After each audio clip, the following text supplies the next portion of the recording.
The transfer portal is heating up for the Red Raiders as multiple portal targets are set to visit the 806 this week. Who are they? We'll break that down as well as look at what Texas Tech needs to acquire within the transfer portal and much more in today's video. Hey, how's it going, everybody? It's RC Maxfield here for the Back to 12 podcast, and I'm just like you guys. I'm trying to keep up with all this. There is a lot to keep track of in terms of the latest offers, who's going into the portal for Texas Tech, who's playing in the bowl game, and that, well, and everything else going on in modern college football. If you want to join the largest group of Texas Tech fans here on YouTube for 100% free content year-round for your Red Raiders, whether it's on the gridiron or it's on the hardwood, you know what to do. Like the video and hit that subscribe button. All right. Let's jump into it because there was already a visitor on campus. He actually posted to his Instagram on Monday, December 9th, and that is Caleb Weaver, a DB out of Sam Houston State. He stands 5'11", 190 pounds, a Houston, Texas native, and as of today, the time you're hearing this on Tuesday, December 10th, he was named to the 2024 Conference USA First Team Defense as a defensive back. In 2024, he led the Bearcats in total tackles with 86. 62 of them were solo tackles. He also had 6 passes deflected, 4 INTs, and 1 forced fumble. He is a versatile defender, and really when I watch his game, it feels like he could come in day one and play that rabbit type role. Now, would he be rabbit in terms of expectations?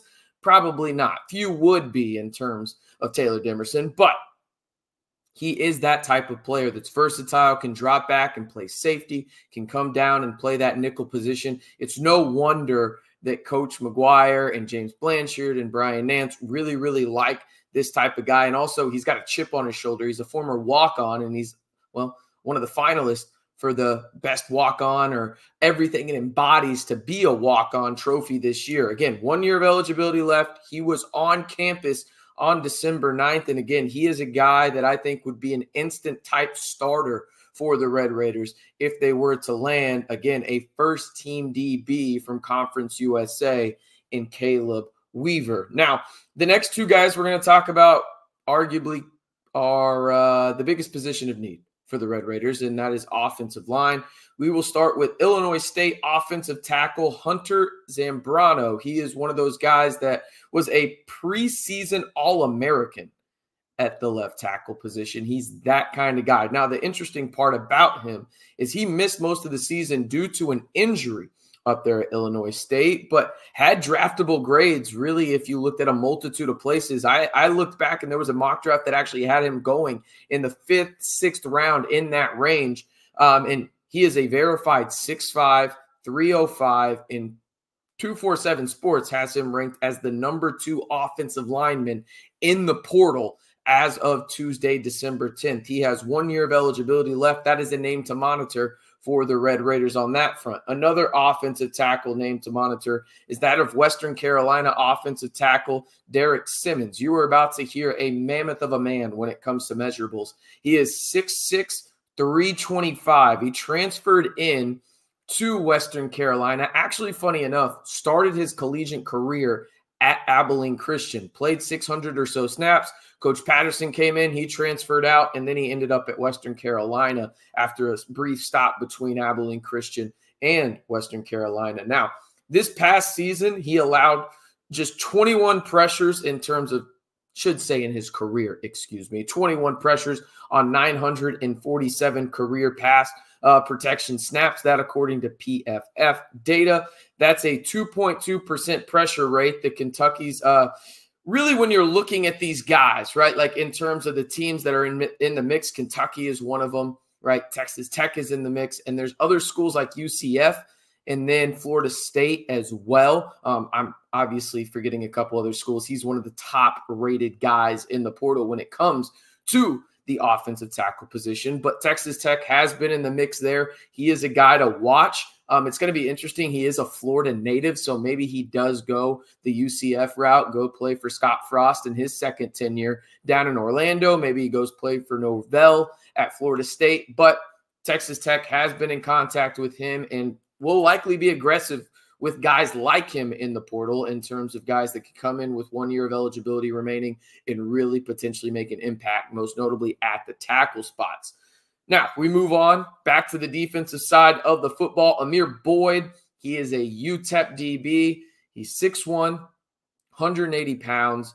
Last season had 16 tackles, 3 passes deflected, 2 INTs, 1 forced fumble for the Miners. When he was offered a scholarship, it was from James Blanchard, that according to his Twitter. And it looks like, if you track his Twitter appropriately, that Texas Tech was the first offer that he had, that from the portal report. Now, the interesting part about Boyd is he already has a confirmed visit. It will be on December 15th and 16th out in the 806. So that is a name to monitor alongside Caleb Weaver, the same Houston State transfer. Now, another DB that Texas Tech has offered in the past, 24 hours since the portal has opened, is Marshall DB Jacoby Hollywood Henderson. The 5'11 DB totaled 72 tackles, 3 tackles for losses, 2 INTs, 14 passes deflected over the past 2 seasons. Texas Tech actually offered him a scholarship today, December 10th.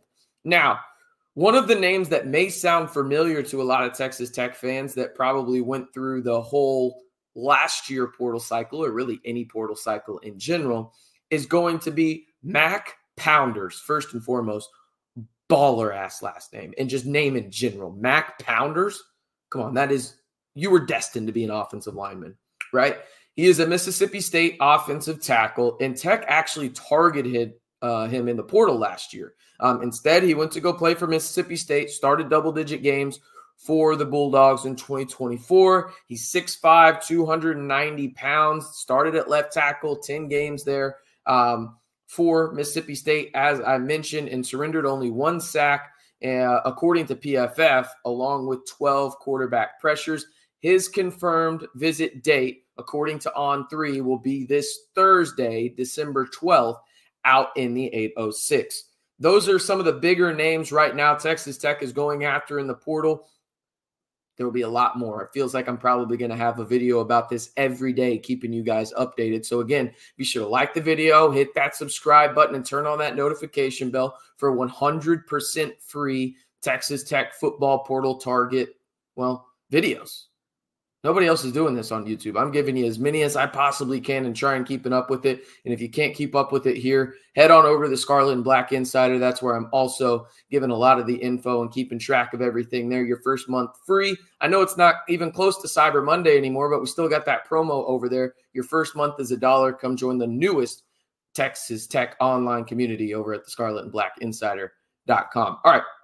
Real quick, I've had a couple people ask me about how many portal players will Texas Tech take. I've talked about it in other lives, but I want to get it in a VOD just for you guys. Remember, there will be roster limits, and they will be cut down from 120 to about 105 starting this season in 2025, okay? So not only are you adding players, but you also have to think about the players that you are sending out. And now more than ever, I would encourage fans to say that this doesn't apply to everyone that I'm about to say, but remember, some of these guys that are going into the portal may have been encouraged to do so. Not everyone, but some of them encouraged to do so because of these roster limits that every team in America is going to have to deal with now. Now, McGuire has discussed multiple times that Tech has a clear plan in terms of position groups and the quantity of those position groups that they want to really acquire within the portal. What does that look like? They want to bring in an older running back. They want to bring in an experienced tight end to play alongside John Carlos Miller III and some of those younger athletic guys that they have in that position group. 2 to 3 offensive linemen, 2 to 3 defensive tackle / edge guys. Those are the 2 biggest important needs for the Red Raiders in terms of the offensive line and defensive line, including the edge group there. 1 to 2 corners, as we just discussed. Weaver would be a good pickup, and they'd probably go after another guy on the outside if they were able to land that Sam Houston State DB, and an older safety. Maybe that qualifies Weaver there, but also possibly a kicker. So really, when you look at the numbers there, you're talking about a running back, an experienced tight end. Let's go on the high side on the offensive lineman and say 3, then 3 edge guys, 2 corners. you're getting in the neighborhood of 10 to 12 guys here in terms of portal acquisitions for the Red Raiders. So you're going to have to get down, if you're Texas Tech, in the neighborhood of that 95 players on the roster in order to get to these guys, 93 to 95 players on the roster in order to get 10 to 12 players on the roster, right? Simple math in terms of the 105 limit. So those are kind of the position groups Texas Tech is going after. And it's going to be very, very interesting to see who they pinpoint and if they keep some funds available later on, because inevitably there will be a really high-level player or two enter the portal a little later than everyone expects. There's always that kind of deal. Will Texas Tech have the funds? I believe that they will. Will they land that player? I don't know, and neither does anybody else. But these are some of the big names that Texas Tech is going after currently. Again, to recap, Caleb Weaver, Sam Houston State, All-Conference USA, first-team selection out there in the secondary, has already visited the 806 and was there out in Lubbock on Monday, December 9th. 2 offensive linemen to look at in terms of the lower level that would have to make a jump. You've got Illinois State offensive tackle Hunter Zambrano, Western Carolina offensive tackle Derek Simons. Then you've also got UTEP DB Amir Boyd, Marshall DB Jacoby Hollywood Henderson, and then the Power 5, or I guess Power 4 now, offensive lineman that Texas Tech will have on campus starting this Thursday is Mississippi State offensive tackle Mac Pounders, who started 10 games for the Bulldogs down in Starkville. That's going to do it for today's video. If you haven't already, again, one more reminder before we head out of here. If you want 100% free Texas Tech videos on everything, whether it's on the gridiron, the portal, on hardwood, whatever it is, if it's Texas Tech men's basketball or Texas Tech football, we've got you covered right here on the largest group of Texas Tech fans on YouTube, and we want you to be a part of it. And the easiest way to do so is like the video, hit that subscribe button, and turn on that notification bell.